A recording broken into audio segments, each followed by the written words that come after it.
আমার চেঞ্জ করতে সে বাধ্য করে। এতটাই ভালোবাসার প্রলোভন দেখাইছে, আমি একদিনের জন্য বুঝতে পারিনি ও আমার সঙ্গে প্রতারণা করবে। ভিডিওটি দেখে বেশ স্বাভাবিক মনে হতে পারে। একজন প্রতিভাবান নারী নৃত্যশিল্পী তার অনন্য প্রতিভা তুলে ধরছেন মঞ্চে, আর তাতে মিলছে দর্শক করতালি।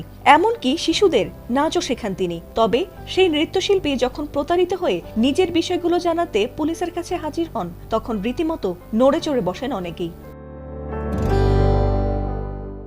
কথায় আছে, প্রেম মানুষকে এতটাই অন্ধ করে দেয় যাতে করে হিতাহিত জ্ঞান হারিয়ে ফেলেন অনেকেই। আর প্রেমিকের কথায় নিজের সত্তা বদলে ফেলতেও দ্বিধা করেন না প্রেমে অন্ধ কেউ কেউ। আর ঠিক তেমনি প্রেমে অন্ধ হয়ে নিজের জন্মগত পরিচয়কেই বদলে ফেলেছিলেন ফিরোজ নামের এক যুবক। এমনকি সম্পর্ক টিকিয়ে রাখতে নিয়মিত টাকাও দিতেন প্রেমিককে, কিন্তু তাতেও শেষ রক্ষা হয়নি।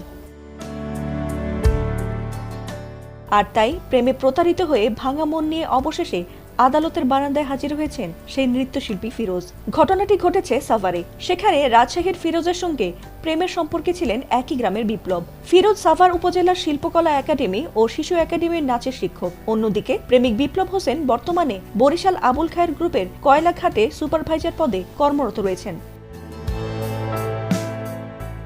নৃত্যশিল্পী ফিরোজ জানিয়েছেন, নবম শ্রেণী থেকেই তাদের মধ্যে প্রেমের সম্পর্ক গড়ে ওঠে। আর এইচএসসি পরীক্ষা দিয়ে 2013 সালে তারা দুজন সাভারে আসেন। সেখানে 2024 সালের জুন পর্যন্ত বিপ্লবকে নিয়ে একই ছাদের নিচে তারা স্বামী স্ত্রীর মতোই বসবাস করেছেন। এর মধ্যে নতুন চাকরি হয় বিপ্লবের এবং নতুন কর্মস্থলে যশোরে চলে যান তিনি। এরপর থেকে প্রতি সপ্তাহে সাক্ষাৎ হতো তাদের। এমনকি ভিডিও কলেও ফিরোজকে তিনি ভালোবাসেন বলেও স্বীকার করেছিলেন। এছাড়াও তিনি অভিযোগ করে আরো বলেন, ভারতে চিকিৎসা নিতে গেলে সেই সুযোগে বিপ্লব অন্য এক মেয়েকে বিয়ে করে সংসারও শুরু করে ফেলেন। এছাড়া তার উপার্জিত প্রায় 50 লাখ টাকা আত্মসাৎ করে তা দিয়ে বিপ্লব ও তার পরিবার বাড়ি গাড়ি করেছে। আর তার সঙ্গে 30 লাখ টাকার লেনদেনের দালিলিক প্রমাণও রয়েছে। যদিও এখন পুরো টাকা আত্মসাৎ করতে মরিয়া হয়ে ওঠে বিপ্লব ফিরোজকে প্রশাসনিকভাবে হয়রানি শুরু করেছে। সম্প্রতি জোর করে স্ট্যাম্পে স্বাক্ষর গ্রহণের অভিযোগ তুলে তার বিরুদ্ধে বরিশাল কোতোয়ালি মডেল থানায় অভিযোগ দিয়েছে বলে জানিয়েছেন তিনি।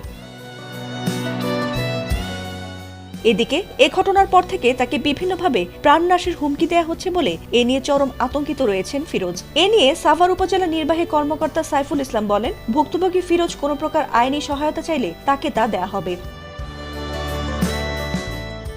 ফাতিমা সুলতানা, এটিএন বাংলা।